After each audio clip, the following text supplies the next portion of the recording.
말씀은 요한계시록 11장입니다. 요한계시록 11장 1절부터 13절까지, 요한계시록 11장 1절부터 13절까지 한 절씩 교독하겠습니다.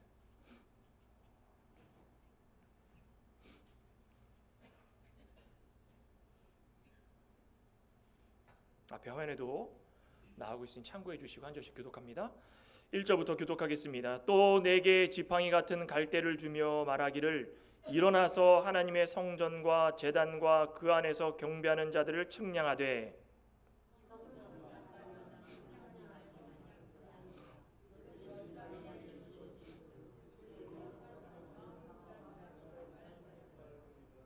내가 나의 두 증인에게 권세를 주리니 그들이 굵은 베옷을 입고 1260일을 예언하리라.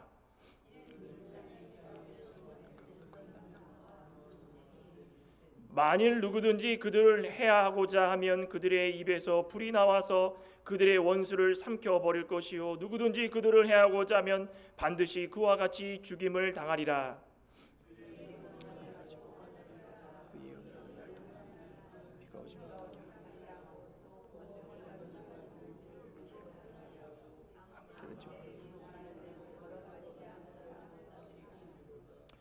그들이 그 증언을 마칠 때에 무종행위로부터 올라오는 짐승이 그들과 더불어 전쟁을 일으켜 그들을 이기고 그들을 죽일 터인즉 그들의 시체가 큰 성 길에 있으니 그 성은 성적으로 하면 소돔이라 애굽이라고도 하니 곧 그들의 주께서 십자가에 못 박히신 곳이라. 백성들과 족속과 방언과 나라 중에 사람들이 그 시체를 사흘 반 동안을 보며 무덤에 장사하지 못하게 하리로다. 이 두 선지자 땅에 사는 자들을 괴롭게 하고 땅에 사는 자들이 그들의 죽음을 즐거워하고 기뻐하며 서로 예물을 보내리라 하다. 3일 반 후에 하나님께로부터 생기가 그들 속에 들어가매 그들이 발로 일어서니 구경하는 자들이 크게 두려워하더라. 성이 서 위로 올라오라.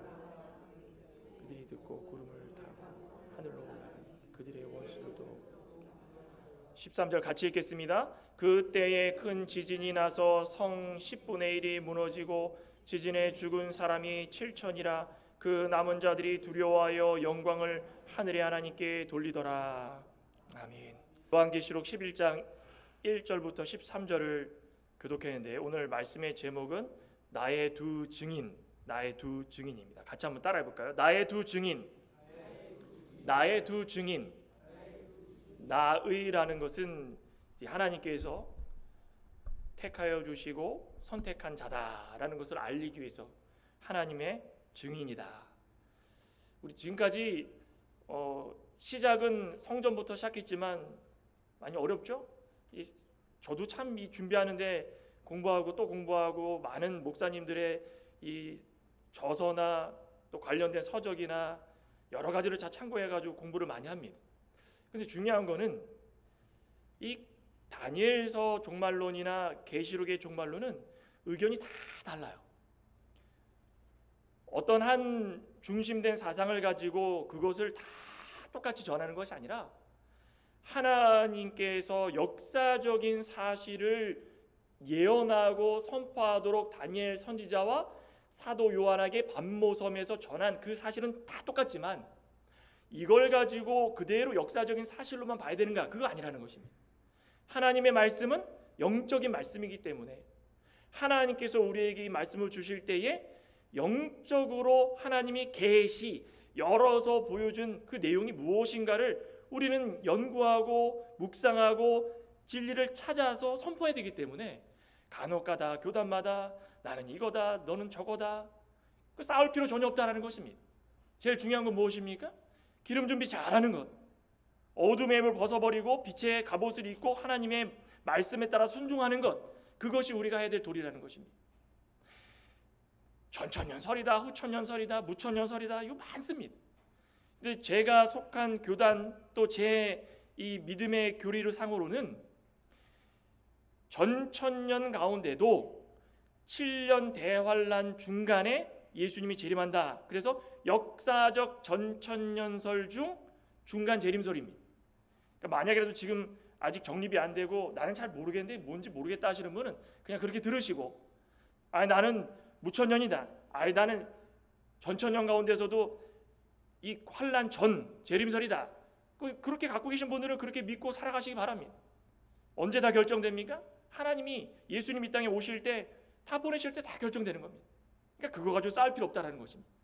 어느 분이 저한테 연락을 하셔가지고 나는 7년 대환란 안 믿습니다. 설교를 다 들으신 것 같아요. 그러니까 안 믿는 건 안 믿는 거고, 우리가 그거에 관련돼서 이야기하는 것이 아니라, 다시 한번 말씀드리지만 준비하자. 마지막은 올 것이다. 예수님의 재림은 분명히 성경에 온다고 써 있었기 때문에 그걸 부정하면 그건 잘못된 것입니다. 예수님께서 재림하실 때 우리의 모습이 어떠한지 그거 준비하자는 것입니다. 우리의 성전을 잘 깨끗하게 준비하자는 것입니다. 오늘도 이 두 증인에 대해서 나오죠. 두 증인과 깊은 어둠의 이 세계에서 올라오는 이 짐승 적그리스도, 영적인 싸움이 어떻게 될 것인가, 그거 말씀을 하고 있습니다. 우리 재앙이 크게 세 가지입니다. 7 인재앙이 있죠, 7 나팔이 있죠, 1 대접이 있습니다. 7 인과 7 나팔은 전 3년 가운데 일어나는 엄청난 재앙인데, 7 나팔의 마지막 7번째 나팔이 불려질 때 7 대접 재앙을 예언을 합니다. 그런데 지금 오늘 두 증인이라는 것은 그 7번째 나팔이 불려지기 전 사이에, 대접 재앙이 있기 전에 마지막에 엄청난 환란이 있을 때 우리가 어떻게 살아가야 되는가, 그거 말씀하고 있다는 것입니다. 우리 존 F 케네디는 이런 말을 했더라고요. 위기 속에서는 위험을 경계하되 기회가 있음을 명심하라. 또 제임스 와트는 위험은 당신을 집중하게 만들고 당신의 생각을 예리하게 다듬는다. 그러니 편안함을 느끼는 순간 다시 위험을 감수하라. 맞는 말이죠. 인생을 살아가는 모든 사람들도 매 순간순간만의 경험을 통해 가지고 이런 진리들을 발견합니다. 하물며 우리 그리스도인들은 왜 이걸 모를까요? 위기가 닥쳐오는 순간 돌파구가 있다라는 것입니다. 위기가 닥쳐오는 순간 그 기회가 있다라는 것입니다. 편안하다 할 때에 우리는 모든 것을 내려놓게 되어 있는 것이고, 편안하다 생각할 때에 왜 편안할까 생각하면 기회가 주어질 수 있다는 것. 무슨 기회입니까? 하나님께서 편안함을 주시는 이유가 무엇인가? 환난을 주시는 이유가 무엇인가? 예민하고 예리하게 바라보면 우리는 그 편안함이 우리에게 주시는 은혜고, 예리하고 예민하게 바라보지 못하면 그 편안함이 우리에게 주시는 이 무지와 무능의 순간이 될 수 있다는 것입니다. 우리는 어느 순간을 살아오고 계십니까? 이 마지막 때가 다가가고 있는데 가까울수록 고난도 커지고 환난도 커지고, 그럴 때일수록 우리 예민한 믿음, 예리한 믿음을 통해서 악한 모든 세력들이 우리를 넘어뜨리려고 할지라도 다 굴복하지 말고 막고 일어서서 하나님께서 우리를 향하신 그 모든 뜻, 그것을 하나님께 보여드리고 실천하고 또 모든 아직까지도 믿지 않는 자들에게 전할 수 있는 그런 자들이 되어야 된다는 것입니다. 이 기회가 복음의 빛을 발하는 그 순간입니다. 그 순간을 위해서 우리를 누구로 세우셨습니까? 증인으로 세우셨다는 것입니다. 환난 가운데 증인으로 세우셨으니까 이 믿음을 끝까지 보수하는 이 승리자가 되자, 그겁니다. 오늘 말씀은 그겁니다. 마지막 때가 가까울수록 우리 그리스도인으로서의 역할, 교회로서의 역할이 무엇인가, 그 역할을 잘 감당할 수 있는 자가 되자. 증인의 역할을 감당하자. 어떻게 하면 증인이 역할을 잘 감당할 수 있는가? 첫째로는 하나님을 경배하게 하시는 것입니다. 우리는 다 경배하지 않습니까? 근데 어떤 경배를 원하시는가? 오늘 본문을 보면 1절에 보면 또 내게 지팡이 같은 갈대를 주며 말하기를 일어나서 하나님의 성전과 제단과 안에 경배하는 자들을 측량하되 성전 바깥마당은 측량하지 말고 그냥 두라. 이것은 이방인에게 주었은즉 그들이 거룩한 성을 42달 동안 짓밟으리라. 다시 설명하지 않겠습니다. 42달은 계산을 하면 몇 년이 나옵니까? 3년 반이 나오는 것입니다. 전 3년 반 동안에 이런 일들을 벌이는데 어떻게 하시는가? 지팡이 같은 갈대를 준비하십니다. 여기 보면은 이 당시 유대 백성들 사이에서 이 갈대라는 것은 이 마디마디가 연결된 그런 나무입니다. 그 뭘로 사용했냐? 길이를 측정할 때 사용합니다. 이 마디마디가 정확하게 나눠져 있기 때문에 길이를 잴 때 그 당시에는 뭐 자가 있었겠습니까? 이 자 대용으로 사용했다는 것입니다. 이 본문에서도 길이를 측정하는 도구로 사용했다 그랬죠. 지팡이 같은 갈대를 주며 말하기를 성전과 제단과 안에 경배하는 자 측량해라, 측량해라. 길이를 재라는 것입니다. 근데 영적인 의미로는 이 지팡이 같은 갈대가 무엇일까요? 하나님 말씀입니다. 말씀을 영어로는 정경이라고 해가지고 뭐라고 그럽니까? 캐논이라고 그러죠. 캐논의 뜻을 살펴봤더니 막대기, 이 자라는 뜻입니다. 진리가 있기 때문에 그 진리를 기준으로 옳고 그른가를 잰다는 얘기입니다. 지팡이 같은 갈대를 가지고 옳고 그른 것, 그리스도를 믿고 살아가는 자들이 제대로 살아가는가 측량한다라는 겁니다. 측정한다라는 것입니다. 그 도구라는 것입니다. 우리 에스겔서에도 마지막 때에 이 이스라엘 백성들이 돌아와가지고 해야 될 일이 무엇인지에 대해서 막 설명하다가 예루살렘 성전이 재건된다라는 이야기를 합니다. 우리 에스겔 40장 4절에 보시면 제가 한번 읽어보겠습니다. 에스겔서 40장 4절에 보시면 측량할 때 이스라엘 백성들에게 예루살렘 성전이 재건될 수 있게 모든 이상들, 하나님께서 그 모든 성읍들을 보여주시는 4절에 봤더니 그 사람이 내게 이르되 인자야 내가 내게 보이는 그것을 눈으로 보고 귀로 들으며 내 마음으로 생각할지어다. 뭐라 그랬습니까? 눈으로 보고 귀로 듣고 마음으로 생각하라. 내가 이것을 내게 보이려고 이리로 데리고 왔나이다. 눈으로 보고 귀로 듣고 마음으로 생각하라는 것입니다. 우리가 측량한다라는 것은 하나님께서 우리의 모든 것들을 재는 것입니다. 그런데 그 재는 도구 가운데에 도구에 부합하는 이 설명을 하신 것입니다. 무엇입니까? 눈과 귀와 마음이라는 것입니다. 너희들이 내가 측량을 하려고 봤는데 어떤 것을 너희들이 보고 있고 어떤 것을 듣고 있고 어떤 것을 마음에 품고 살아가는가가 내가 측량의 기준이라는 것입니다. 말씀을 기준으로 해서 좌로나 우로나 흔들리지 말고 벗어나지 말고 그대로 살아갈 수 있도록 내가 분명히 얘기했다. 말씀을 듣고 읽고 지키는 자가 복이 있다라고 얘기했다. 어느 순간에나 극강담대해가지고 말씀을 지키라고 얘기했는데 언약궤를 중심으로 이 여리고성을 돌라고 얘기했는데 시시때때로 얘기한 것이 바로 그거다. 자, 지금부터 내가 재겠다. 얼마나 잘하고 있는가. 너희들이 본 것, 너희들이 귀로 들은 것, 너희들이 마음으로 품고 있는 것이 무엇인지 한번 보자. 다 측량한 그 도구에 부합되는 이 부수한 도구들입니다. 이런 말씀의 도구를 가지고 측량하는데 첫째로는 무엇을 측량했습니까? 하나님의 성전. 하나님의 성전. 둘째는 무엇을 측량했습니까? 제단. 셋째는 무엇입니까? 그 안에서 경배하는 자. 첫째로는 하나님의 성전을 측량하십니다. 성전이 무엇입니까? 오늘날 살아가고 있는 우리들이 와서 예배할 수 있는 이 공간, 예배의 터, 또 우리 개개인마다 하나님께서 우리와 함께 계시는 이 성전, 이 오늘날을 살아가고 있는 교회와 성도들을 말하는 것입니다. 마지막 때가 될수록 하나님께서는 교회를 눈동자와 같이 지켜주시는데 눈동자와 같이 지켜주시되 하나님의 기준에 맞는 측량법에 따라서 잘하고 있는지 없는지 그 기준을 재고 계시다는 것입니다. 우리 누가복음 2장 보면은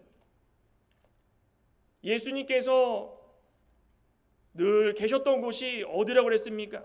누가복음 2장 49절에 보면 12살 시절에 예수님께서 안 보이실 때 부모님들이 찾아 돌아다니고 예수야 어디 있느냐 어디 있느냐 그랬는데 49절에 예수님께서 이르시되 어찌하여 나를 찾으셨나이까? 내가 내 아버지 집에 있어야 할 줄을 알지 못하셨나이까?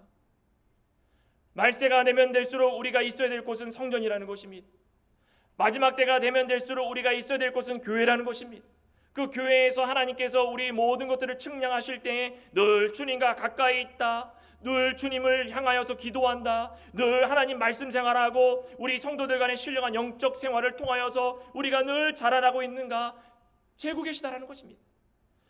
오늘 창광교회 누구 성도는 몇 센치인가, 몇 인치인가, 몇 피트인가 다 재고 있다라는 것입니다. 너무 부족하여 가지고 내가 내세울 게 없다 그러면은 그 기회는 있다라는 것입니다. 다시 한번 다잡고선 하나님께서 측정할 때에 더 좋은 모습을 보이게 해서 이 교회에 모여서 하나님께 영광 돌리는 모습을 보여야 된다는 것입니다.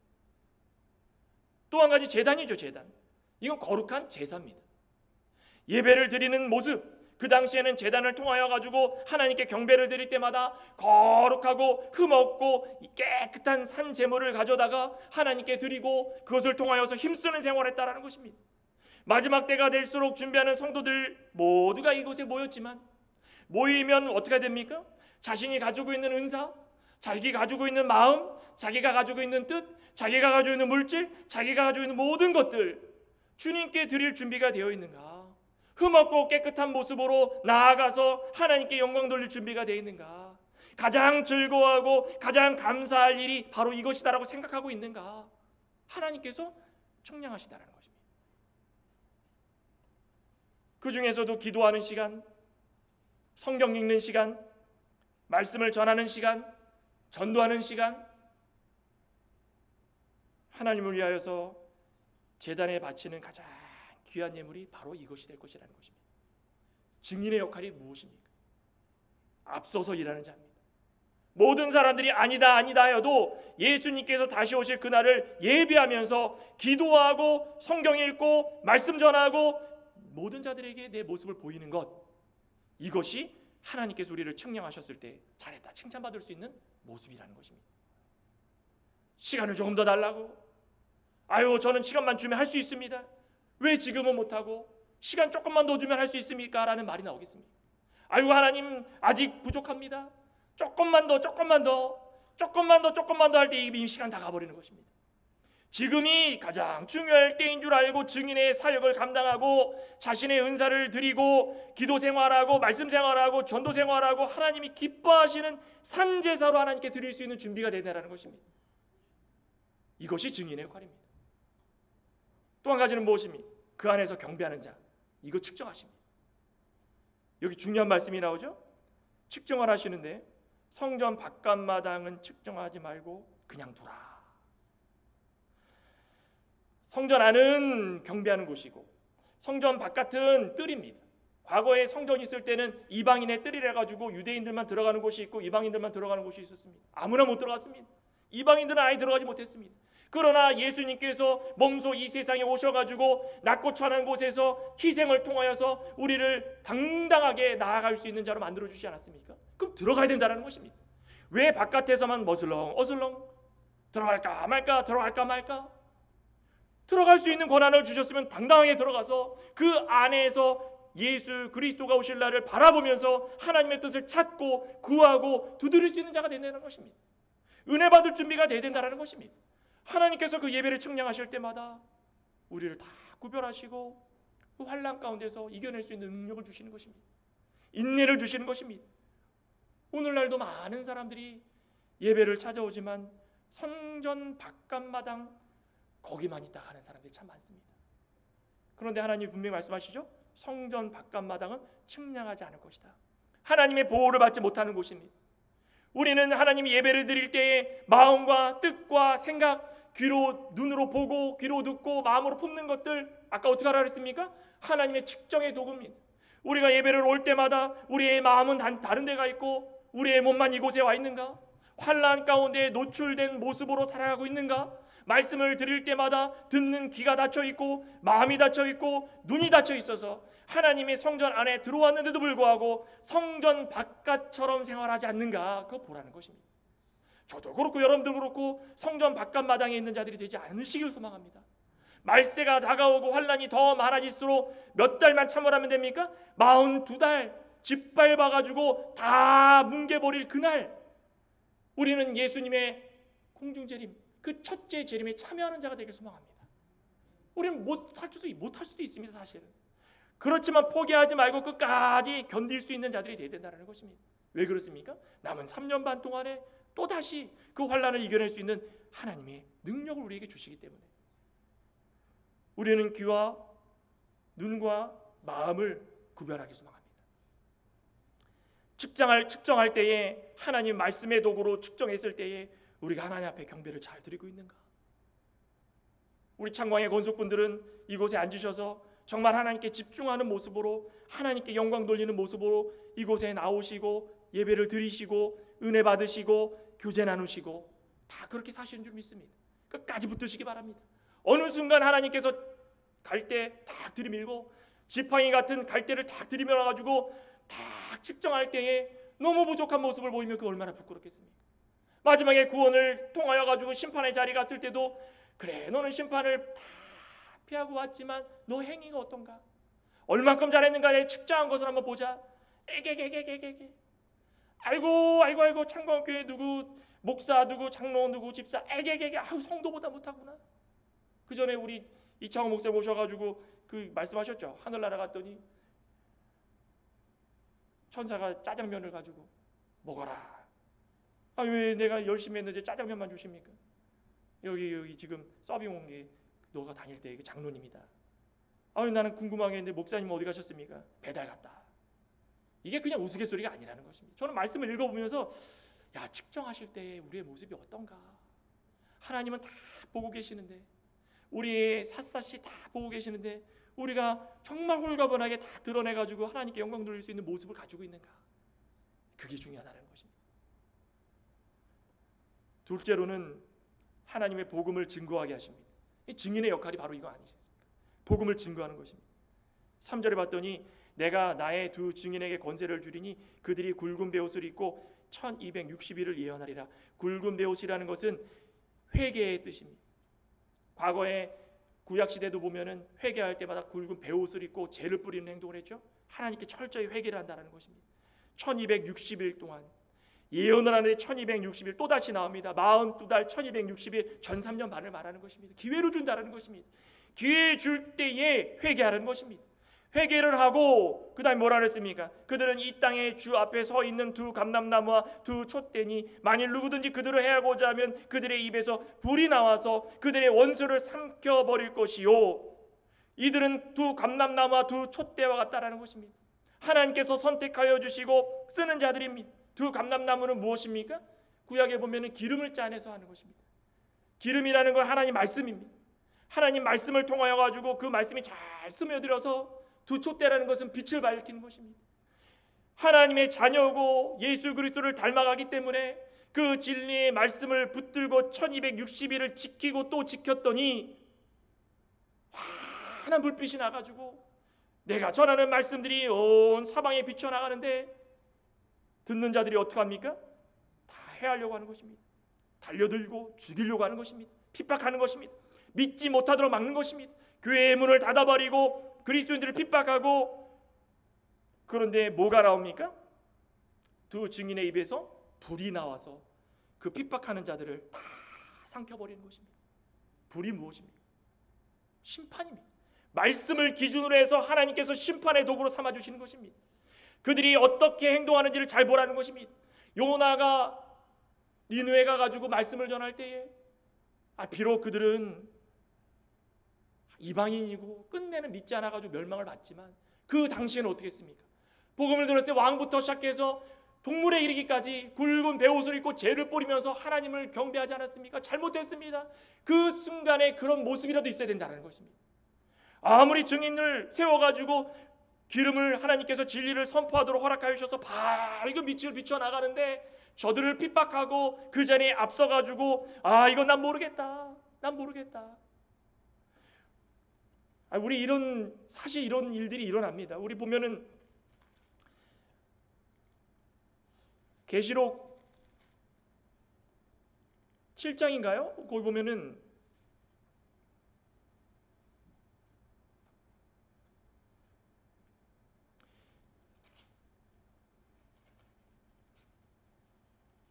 일곱 봉인이 끝나고 나서 7장 13절부터 보면 장로 중 하나가 응답하여 나에게 이르되 이 흰 옷 입은 자들이 누구며 또 어디서 왔느냐? 내가 말하기를 주여 당신이 아시나이다. 그가 나에게 이르되 큰 환난에서 나오는 자들인데 어린 양의 피에 그 옷을 씻어 희게 하였느니라. 그러므로 그들이 하나님의 보좌 앞에 있고 또 그의 성전에서 밤낮 하나님을 섬기매 보좌에 앉으신 이가 그들의 장막을 치시니라. 그들이 다시는 줄이지도 아니하며 목마르지도 아니하고 해가 아무 뜨거운 기운에 상하지도 아니하고 이는 보좌 가운데 계신 어린 양이 그들의 목자가 되사 생명수 샘으로 인도하시고 하나님께서 그들의 눈에서 모든 눈물을 씻어 주실 것이다. 아무리 환난이 오고 아무리 핍박해도 하나님께서 지켜주시는 자들은 다 지켜주신다는 것입니다. 우리가 무엇을 걱정합니까? 아니 그들이 베드로후서 3장에도 있고 그들이 말하는 것이 무엇입니까? 지금까지 세월이 흘러가지고 변한 게 무엇입니까? 지금까지 나무도 그대로 있고 숲도 그대로 있고 흘러가는 세월도 시간도 그대로고 변한 게 무엇입니까? 그런데 왜 이렇게 난리를 치면서 예수님을 믿으라고 그러고 변한 게 아무것도 없는데 무슨 말세가 된다고 그러고 재림의 때가 다가온다고 그러고 왜 이런 이야기를 합니까? 요한계시록 9장 거기도 한번 보시기 바랍니다. 9장 19절부터 보면 참 기가 막힙니다. 이 말들의 힘은 입과 꼬리에 있으니 꼬리는 뱀 같고 그 꼬리에 머리가 있어 이것으로 해하더라. 이 재앙에 죽지 않고 남은 사람들은 손으로 행한 일을 회개하지 아니하고 오히려 여러 귀신과 또는 보거나 듣거나 다니거나 하지 못하는 금, 은, 동과 목석의 우상에게 절하고 또 살인과 북술과 음행과 도둑질을 회개 안 한다. 회개를 안 한다는 것입니다. 오히려 어떻게 합니까? 도둑질하고 금은 동으로 우상을 만들어가지고 절하고 난 모르겠다. 지금 세월이 이만큼 흘렀는데도 아무런 변함이 없고 믿어라 교회를 다니는 사람들은 왜 다니는지도 모르겠고 재앙이 온다고 그러는데 이거 그냥 잠깐 지나가는 것이고 이런 거 뭐 신경을 쓰느냐. 전쟁이 있고 기근이 있고 질병이 있고 이런 거 그냥 한때 지나가는 것이지. 그러면서 오히려 더 보고 듣고 다니고 섬기고 어떤 걸 보고 듣고 다니고 섬깁니까? 세상을 섬긴다는 것입니다. 정확하게 구분된다는 것입니다. 그들은 회개라는 것을 알지 못합니다. 하나님께서는 분명히 노아 방주 당시에도 120년 동안 기회를 주셨습니다. 그 당시에 다 회개하고 돌아왔습니까? 노아 방주에 탄 사람 몇 명입니까? 8명밖에 없습니다. 노아를 포함해서 7식구 8명만 그 방주에 탔다는 120년을 시간을 줬는데 시간이 이렇게 부족한 게 아니라는 것입니다. 충분하게 시간을 주는데도 불구하고 그것을 깨닫지 못하고 하나님의 교회와 성도를 핍박하는 자리에 서가지고 장차 올 불심판에 대비하지 않는 모습이 마지막 때의 많은 사람들의 모습이라는 것입니다. 마지막 때의 교회와 성도가 세상에 전하는 이 하나님 말씀 믿고 받아들이면 회개가 나올 텐데 회개가 나오지 않는다는 것은 믿지도 않고 받아들이지도 않고 구원이라는 것을 부정하기 때문입니다. 여기 본문 돌아와서 6절에 뭐라고 말씀합니까?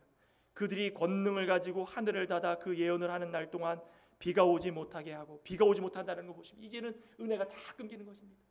과거에 하나님께서 우리에게 먹을 것, 입을 것, 살 수 있는 공간, 의식주 그냥 기본으로 다 주시면서 때에 따라서 은사 주시고 은혜 주시고 살아갈 때마다 우리가 그것을 다 누리며 살아갔는데 이제는 다 중단이 되어버리는 거예요. 끝나는 것입니다. 권능을 가지고 물을 피로 변하게 하고 아무 때든지 원하는 대로 여러 가지 재앙으로 땅을 이제는 우리가 순간 누렸던 알게 모르게 평상시에 누려왔던 모든 은혜들은 다 중단이 되고 이제는 다 재앙 가운데에 물도 변하고 뭘로 변합니까? 피로 변하고 출애굽 당시에 애굽 땅에서 물로 피로 변하는 재앙이 있었죠. 하나님께서는 전지전능하셔서 자연적인 것도 하나님 말씀 한마디에 모두가 변한다는 것입니다. 하나님 말씀 한마디에 은혜가 끊기면 더 이상 희망이 없다는 것입니다. 무엇만 남습니까? 심판만이 남는다는 것입니다. 우리는 그것을 알면서도 시간이 넉넉합니다. 그렇게 말할 수 있겠습니까? 시간을 주었는데도 시간이 왜 이렇게 부족합니다. 더 주십시오. 할 수 있겠습니까? 주어진 시간에 최선을 다하는 모습이 하나님께서 우리에게 원하시는 모습이라는 것입니다. 증인의 역할을 감당하시길 바랍니다. 하나님께서 시간을 주실 때마다 증인의 역할을 감당해서 복음을 증거하는 데 힘을 쓰시기 바랍니다. 누구든지 해를 당하지 않도록 우리 하나님의 택한 백성을 다 찾아서 그들 가운데 말씀이 심어져서 감람나무에서 흐르는 그 기름이 두 촛대에 밝은 빛을 비추듯이 그 진리가 다 퍼져나가서 만방에 예수 그리스도를 전하는 자들이 되길 소망합니다. 저 여러분들이 그런 모습이 되길 소망합니다. 마지막으로 결론적으로 뭐라고 말씀합니까? 이 두 증인은 하나님의 부르심을 받게 된다는 것입니다. 아무리 핍박이 오고 아무리 환난이 오고 걱정하지 말라는 것입니다. 우리 본문 7절에 보면 그들이 그 증언을 마칠 때에 무적행에로부터 올라오는 짐승이 그들과 더불어 전쟁을 일으켜 그들을 이기고 그들을 죽일 터인즉. 이제는 우리는 순교자, 우리 바라고 원하는 건 순교자의 자리입니다. 순교자 아무나 되겠습니까? 복음을 전하다가 죽을 수도 있다는 것입니다. 그래도 하라는 것입니다. 누가 나타납니까? 무적행에로부터 올라오는 짐승이 나타납니다. 우리 유다서인가요? 유다서 보면은 자기 지위를 지키지 못해서 타락한 천사가 있었죠. 6절에 보면은 자기 지위를 지키지 아니하고 자기 처소를 떠난 천사들, 타락한 천사들을 하나님께서 심판까지 영원한 결박으로 흑암에 가두셨다 그랬죠. 이제 열어놓으시는 것입니다. 무종행에서 열어놔서 풀어놓는 것입니다. 이들이 적그리스도고 이들이 너무 환난을 우리에게 심하게 주는데 어떤 모습으로 줍니까? 8절에 본문 보면 그들의 시체가 증인의 시체입니다. 큰 성에 있는데 그 성은 영적으로 소돔이고 영적으로 애굽이다. 소돔은 영적으로 어떤 뜻입니까? 음란, 쾌락의 상징입니다. 소돔이 음란한 자들, 동성연애가 판을 치는 그곳, 불로 심판받았던 그곳, 그 소돔입니다. 애굽은 어디입니까? 애굽은 그리스도인들을 탄압하는 상징. 소돔과 애굽이라는 것은 마지막 때에 복음을 전하는 자들을 탄압하고 환난을 줘서 넘어뜨리고 죽이려고 하는 단체들을 말하는 것입니다. 누구겠습니까? 그리스도를 핍박하는 자들이 다 그런 것입니다. 그게 우리 가운데는 어떤 것이 될 수 있습니까?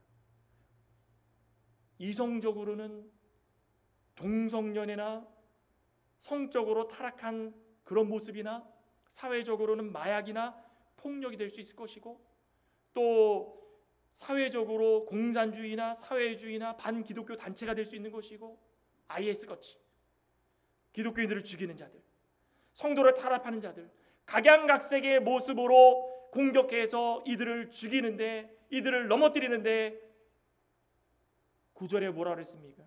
백성들과 족속과 방언과 나라 중에서 사람들이 그 시체를 사흘 반 동안을 보며 또 나옵니다. 사흘 반 동안 전 3년 반 동안의 목격을 다 한다라는 것입니다.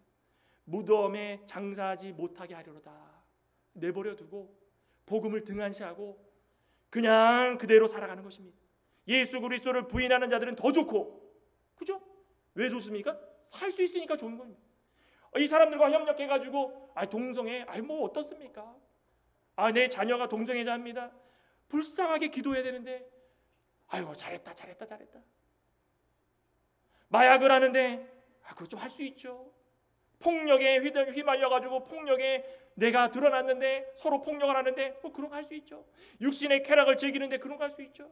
공산주의가 어떻습니까? 기독교를 탄압해도 나라 아닙니까? 찬동하고 사회주의 반기독교 단체주의 따라가가지고 IS에 들어가서 나도 기독교를 반대하는 그 자리에 서고 수많은 일들이 벌어지는데 이런 일들이 사흘 반 동안에 하나님의 복음을 전하는 자들을 내버려 두고 신나게 이루어지는 것입니다. 구세주를 믿는 우리 성도들은 특별히도 전 3년 반에 예수 그리스도의 재림에 준비한 자들은 다 결정이 됩니다. 우리 11절부터 13절까지 다 같이 읽고 마치도록 하겠습니다. 11절부터 읽습니다. 3일 반 후에 하나님께로부터 생기가 그들 속에 들어가매 그들이 발로 일어서니 구경하는 자들이 크게 두려워하더라. 하늘로부터 큰 음성이 있어 이리로 올라오라 함을 그들이 듣고 구름을 타고 하늘로 올라가니 그들의 원수들도 구경하더라. 그때에 큰 지진이 나서 성 10분의 1이 무너지고 지진에 죽은 사람이 7천이라. 그 남은 자들이 두려워하여 영광을 하나님께 돌리더라. 자, 어떻습니까? 아무리 환난을 당하여도 그 3년 반, 3일 반 후가 딱 지났더니 하나님께서 창세에 사람을 만드시 생기를 불어 넣어주시니까는 두 발로 다 일어섰다는 것입니다. 그 광경을 누가 봤습니까? 핍박하는 자들이 다 보고 두려워 떠는 것입니다. 내가 안 믿었었는데 이게 무슨 일인가?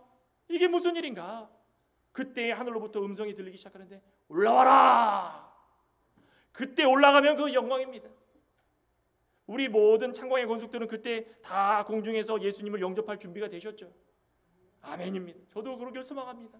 하나님께서 정해놓으셨기 때문에 올라가면 그게 영광이고 그게 소망이고, 우리 데살로니가 전서에 매번 읽지만은 데살로니가 전서 4장의 15절에 뭐라고 그랬습니까? 그때가 올라오라 그러면 너희에게 이것을 말하는데 우리 살아남아 있는 자는 자는 자보다 결코 앞서지 못하리라. 주께서 호령과 천사장의 소리와 하나님의 나팔 소리로 친히 하늘로부터 강림하시리니 그리스도 안에서 죽은 자들이 먼저 일어나고 그 후에 살아남은 자들이 공중으로 끌려 올라가리라.